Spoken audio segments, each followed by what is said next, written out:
Sistem itu sebenarnya tidak jauh berbeda ya. Yang berbeda itu orangnya, people-nya. Artinya kita harus tahu materi selama satu semester itu, gitu, untuk bisa menghasilkan paper.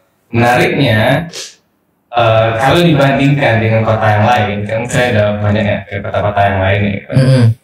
Saya di Manchester itu kota yang paling saya syukuri lah, saya di situ. Gitu. Manchester itu dia cukup hangat kotanya. Kenapa? Karena dia kota industri.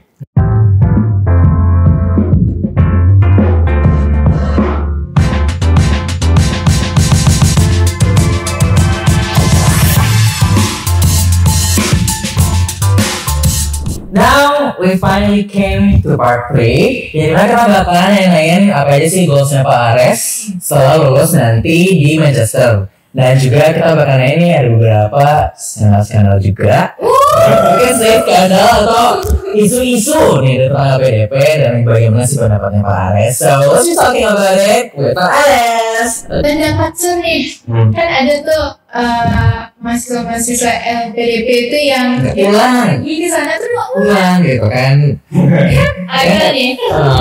Gimana sih pendapatnya Pak? Ya, pertama saya bilang yang seperti itu ada. Iya. Cuma secara persentase itu sangat Kecil. Iya. Nah, cuman karena dia itu kan nggak etis ya. Iya. Kalau nggak etis itu pasti akan dibahas orang. Iya. Jadi seolah-olah itu jadi banyak. Iya, suatu Seolah-olah gede ya. Jadi banyak. Walaupun saya nggak bisa membenarkan ya. Iya. Cuman secara porsi itu mereka yang seperti itu dikit benar gitu. Nah itu mahasiswa LPDP yang nggak balik itu biasanya akan disoroti oleh LPDP gitu. Soroti suruh balik gitu. Kalau tetap nggak mau ya akan diminta untuk mengembalikan dana gitu. Kayak penalti gitu ya? Iya, penalti tersebut gitu. Yang pastinya bakal diblacklist juga ya. Gitu. Makanya secara opsi itu sangat nggak bagus ya kita nggak balik. Bayangin loh, gitu. Kamu dibiayain dari baca orang. Iya. Gimana sih itu? Kita dibiayain oleh negara. Terus nggak balik dengan alasan nggak ada kerjaan. Iya. Terus kamu tuh pintarnya ngapain gitu kan? Nge-solve problem kamu sendiri nggak bisa gitu. Artinya makanya LPDP itu juga dia sangat open ya bagi mahasiswa yang pengen berwirausaha. Artinya dia balik terus kita dapat kerjaan mungkin di formasi yang bidang kita banget itu belum ada, kita bisa survive gitu dari kapasitas wirausahanya kita. Karena kan asumsinya mereka pintar ya, dikasih dana itu kan bukan pintar belajar gitu, cuman problem solving dong. Karena kita tuh harus secara geografis ya ada di Indonesia setelah lulus. Walaupun nanti kalau ada permit keluar itu nggak boleh stay di luar, harus berapa lama terus harus balik lagi gitu. Nah terus ada juga izin-izin ya untuk beberapa tempat pekerjaan yang akan berpengaruh di Indonesia kayak World Bank, PBB, kayak gitu. Itu boleh kita lulus kita nggak balik ke Indonesia, cuma kita stay di luar, bekerja di beberapa organisasi yang itu bermanfaat bagi kita. Itu boleh. Intinya secara umum itu harus balik gitu, dan solving problem diri kita sendiri itu pas balik gitu. Ya, jangan waktu balik ini nggak ada kerjaan, nggak apa gitu kan. Saya di luar tuh bisa dapat segini gitu. Ya harusnya kamu di luar dapat segitu, kamu bikin dong bisa dapat segitu juga di Indonesia. Kamu kan bukan orang yang ngapain ada lagi. Iya gitu. Kamu kan udah diasumsinya tuh udah problem solver yang advance, bukan orang yang menengadahkan tangan waktu ada masalah. Gini sih Pak, kan kemarin baca yang masalah nggak balik ini kan, kayak kan pernah tahu juga sistem pendanaan LPDP ini kan. Nah terus baca kalau orang-orang yang mereka kan udah lulus nih, cuma nggak pulang ke negara kita kan, nggak balik lagi. Nah itu tuh dana dari LPDP itu tetap ngalir terus Pak, apa gimana? Kalau udah lulus, dana kan udah selesai. Oh udah selesai berarti. Dana udah selesai gitu. Jadi kita lapor, kita lulus, stop dana living cost itu stop. Makanya dengan di stop itu kan diasumsiin kita balik ya ke Indonesia. Mereka tuh soalnya kemarin tuh suka baca komen kalau mereka tuh masih didanain gitu, nggak pulang itu. Gimana nih? Udah itu masih jalan berarti gitu. Kalau yang kayak gitu asumsi yang kayak gini. Saya mungkin sempat baca juga yang kayak gitu. Jadi mereka gantian couple buat kuliah. Jadi kan kalau yang PhD pasangannya itu akan dikasih support ya, living cost gitu. Jadi dapat tunjangan keluarga. Nah, jadi ada yang memang misalnya suaminya dulu gitu, PhD 4 tahun atau 3 tahun, istrinya ya PhD jadi 3 tahun, 6 tahun, atau setelah bisa 8 tahun mereka di Inggris. Sebenarnya kan nggak perlu ya. I see. Terus kita mulai Pak, setelah Bapak ntar kelar, goals Bapak apa sih Pak buat balik nanti ke Indonesia? Ya pasti balik ke UNAN, ke kampus. Kita itu bakal balik yang lain guys, itu balik ke UNAN. Itu tuh. Nah, cuman memang secara saya harapin secara networking, kerjaan yang akan dilakukan itu pasti akan sangat berbeda. Bersyukurnya dosen itu dia itu bisa jadi apa aja gitu, ngerti nggak? Gitu. Jadi dia bisa jadi staf ahli, dia bisa jadi dubes, dia bisa jadi komisaris. Jadi dosen itu ada privilege kayak gitu.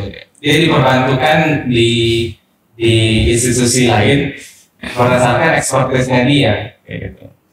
Nah, kita balik sini itu kan asumsinya yang goals terbesar pasti jadi guru besar. Jadi karena itu karir path yang main goals dosen itu harus ke situ. Gitu. Jadi setelah lulus itu ada beberapa tahun yang kalau kita rajin di situ kita bisa sampai di stage guru besar gitu. Selain itu banyak opportunity lain gitu. Bahkan bisa menjadi research fellow di kampus luar negeri gitu. Saya postdoc juga lagi gitu. Doktoral kalau masih mau belum ini ya, belum puas ya tinggal di luar negeri. Tentu dan itu diizinkan oleh pemberi beasiswa atau LPDP kalau kita memang diizinkan oleh kampus gitu. Dan kita di situ istilahnya masih mengupgrade ya. Diri kita kalau kita jadi research fellow ataupun postdoc di kampus luar negeri. Itu tuh yang bisa kayak kita bolak-balik gitu berarti Sir? Bolak-balik? Iya, untuk ngajarnya atau dari sini terus kita ngajarnya tuh murid orang luar gitu, luar. Kalau udah balik sini maksudnya? Iya. Kalau dari research fellow itu kayak dia tinggal di luar negeri lagi kayak PhD lagi. 3 bulan, paling cepat sih kayak 3 bulan. Nah, kita mau balik lagi sedikit ke kehidupan sebagai student di Manchester. Nah, itu kan kita tahu kan Bapak sibuknya kuliah. Nah, selain sibuk kuliah, apakah kesibukan Bapak yang lain gitu? Iya, kalau sibuk yang lain pasti paling banyak bobotnya itu networking ya. Iya. Jadi kuliah di situ nyari ijazah. Kalau nggak dapat teman yang oke, itu nggak bakal gede juga impactnya ke kita. Jadi networking itu ya kita harus kenal dong sama researcher internasional yang lain gitu. Terus saya juga pasti asumsiin teman-teman LPDP itu adalah teman-teman yang bakal maju juga nanti di Indonesia gitu. Dan itu sangat worth it kita untuk saling berjejaring dengan mereka. Apalagi kita di dunia kampus ya. Di dunia kampus tuh sekarang ada mereka belajar, kita bisa undang mereka ngasih kuliah tamu di sini kayak gitu. Dan itu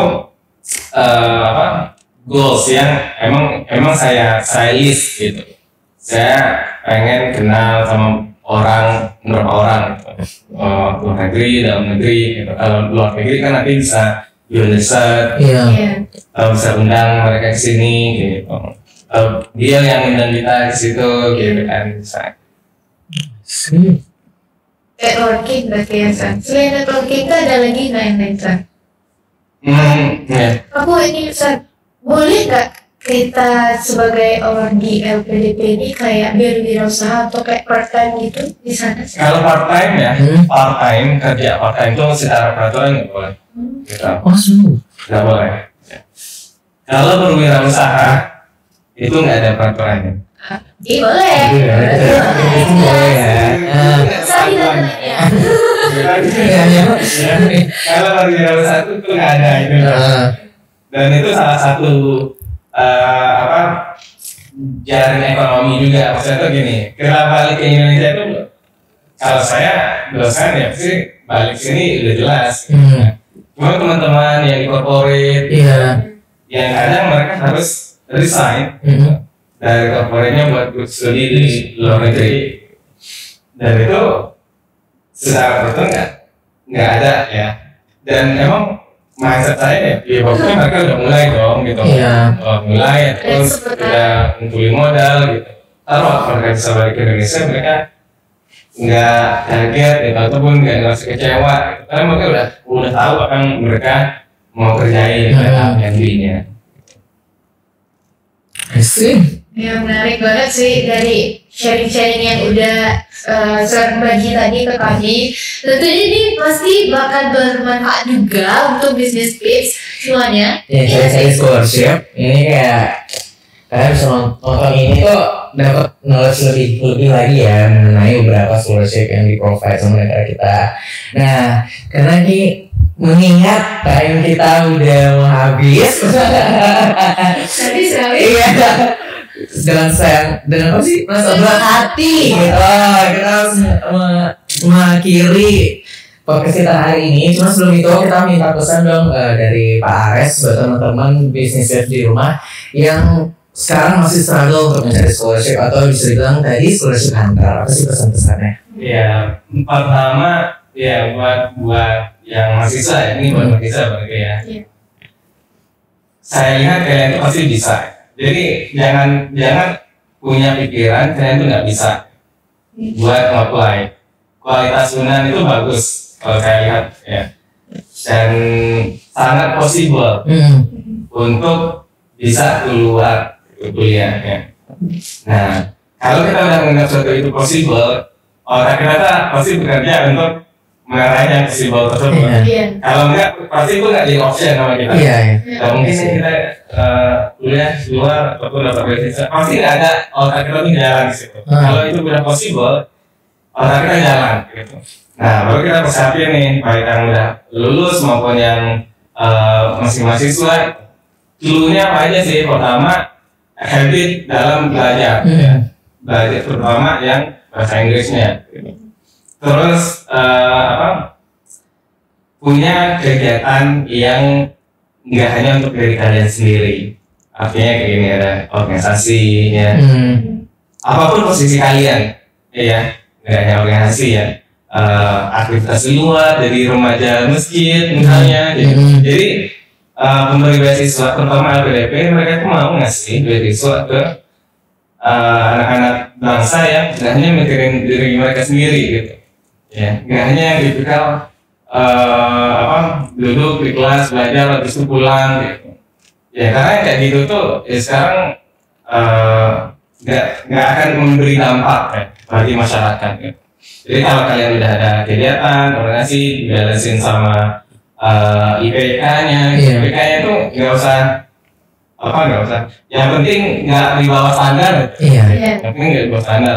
Kalian Inggrisnya bagus, punya skill gitu, punya dampak ke masyarakat.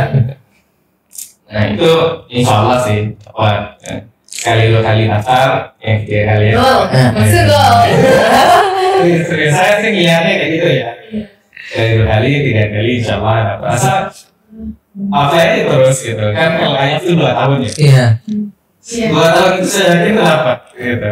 Kalau yang saya udah dapat 2 tahun itu kalau apply nggak berhenti itu dapat gitu. Apalagi sekarang beasiswa luar negeri itu hanya LPDP ya, ada yang Indonesia aja nih LPDP sama PPI masing-masing buka 2 kali dalam setahun. Berarti ada 4 kali lipat. Iya. Kalau asumsi saya 7 kali gagal baru saya mikirin, Ya. itu dalam 2 tahun itu udah dapat. Iya. Udah dapet. Dapat. Makanya dipersiapin dari sekarang Iya. ya. Punya dampak sosial di kalian, terus bahasa Inggrisnya, IPK jangan sampai di bawah standar PDP. Biasanya sama tuh kan dia source fundingnya sama PDP sama PPI itu. Habis itu offline saya sebelum IELTS angus dapat itu. Sila. Iya benar. Berarti intinya PD, impact sama skill gitu. Iya, Bahasa Inggris kita, gitu. iya. Jangan untuk takut untuk Coba ya. coba terus nunda-nunda. Iya. Nunda-nunda tadi juga Iya, nggak kali. iya. Udah mampus loh. Tapi mungkin sesi student access kita kali ini kita akhiri sampai sini, dan thank you so much untuk Ya udah ngomongin waktu buat kita dan bersedia untuk diserang beberapa pertanyaan gitu kan. Oke guys, aku Dalil. Aku Noval. Sampai jumpa lagi di Student Active selanjutnya. See ya.